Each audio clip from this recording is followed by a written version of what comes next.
Let's be brutally honest. You can sit down and play video games for 4 hours straight without even blinking, completely ignoring the fact that your bladders are about to explode. You can scroll through shorts until your thumbs are structurally compromised and your eyes look like fried eggs, yet you keep swiping. You can binge an entire Netflix season at 2 a.m., staring into the glowing rectangle of doom, lying to your own souls by whispering, "Just one more episode."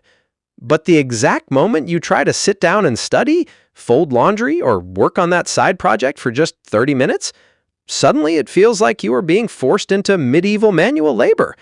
You promise yourself, "Today is the day. I am a machine. I am going to focus for a full hour." And what happens 5 minutes later? You find yourself standing in front of the open refrigerator, bathed in its cold light, staring at a jar of pickles like it holds the secrets to the universe.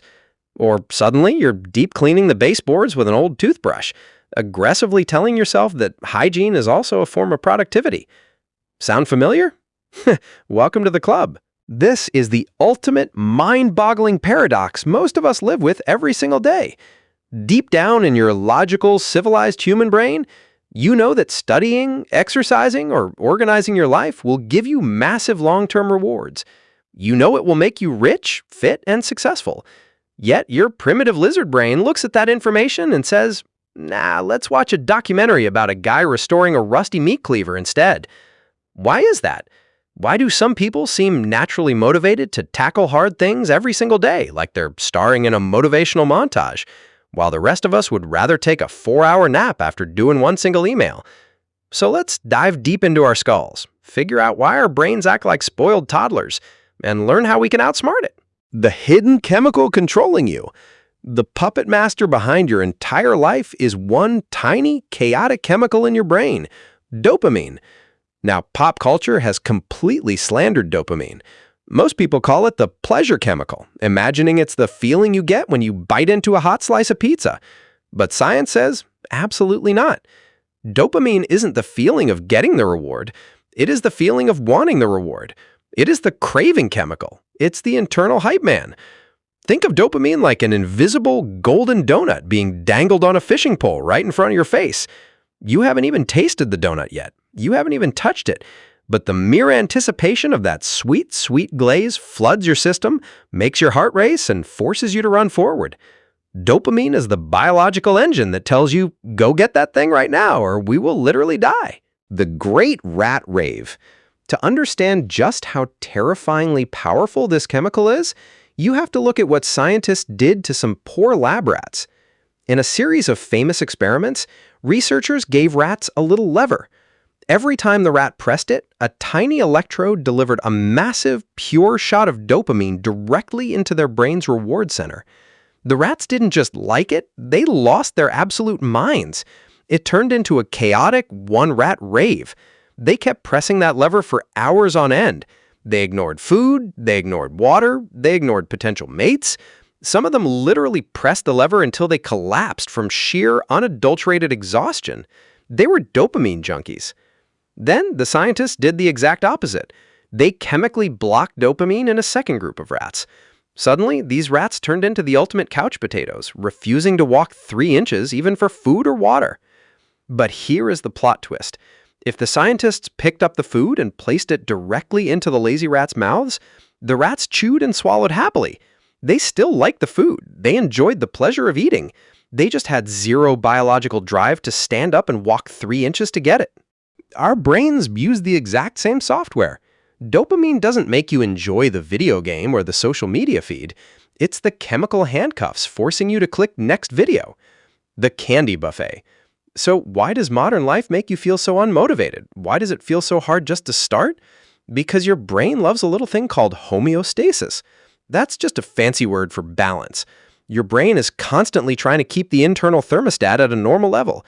But we live in a world where tech companies hire literal rooms full of neuroscientists to make apps as addictive as humanly possible.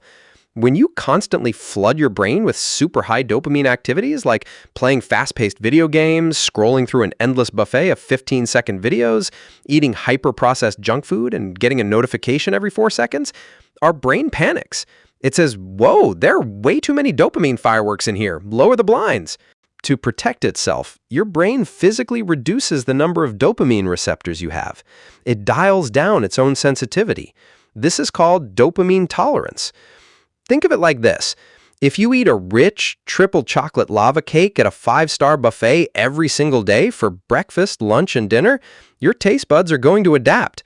If someone hands you a plain, unsalted bowl of oatmeal a week later, you're going to throw it in their face. This tastes like wet cardboard. Where's the caramel drizzle?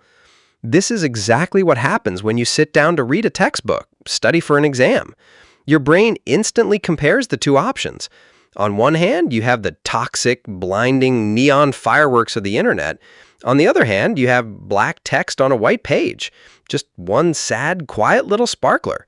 Your brain looks at the textbook and says, "Are you insulting me right now?" Absolutely not. You are not fundamentally lazy. Your brain is just spoiled. Your reward system has been completely miscalibrated by modern luxury. The reset. The dopamine detox. So how do we fix this without moving into a cave in the mountains and giving up electricity? You need to reset your baseline. We need to make the oatmeal taste good again. If you get stranded on a deserted island and don't eat anything for 3 days, I promise you, a plain, unsalted cracker will taste like a meal cooked by a Michelin star chef. That is the philosophy behind a dopamine detox. You temporarily remove the artificial superstimulants so your brain can rebuild its receptors. And here are the practical ways from the script. Number 1, the radical detox. Pick one full day, like a Sunday. You are going to go completely prehistoric. No phone, no gaming, no internet, just absolute terrifying silence. What do you do instead? You sit with the boredom. You take a walk, you write in a journal, you read a physical book made of dead trees. At first, your brain will scream. It'll throw a temper tantrum. But after a few hours of absolute nothingness, something magical happens. The noise quiets down. Suddenly, cleaning your room or studying a topic actually starts to feel genuinely interesting because your brain is starving for any kind of stimulation. Number 2, the light detox. If a full day sounds too terrifying, do a micro reset. Create strict rules. For example, no social media on Tuesdays, or no video games on weekdays after 8 p.m. This prevents your brain from constantly staying overloaded and allows your dopamine levels to naturally cool down. The golden rule: work before play. Once you've started resetting your brain, you have to establish one unbreakable law in your life. It's the ultimate life hack. Work first, reward after. Most of us do the exact opposite.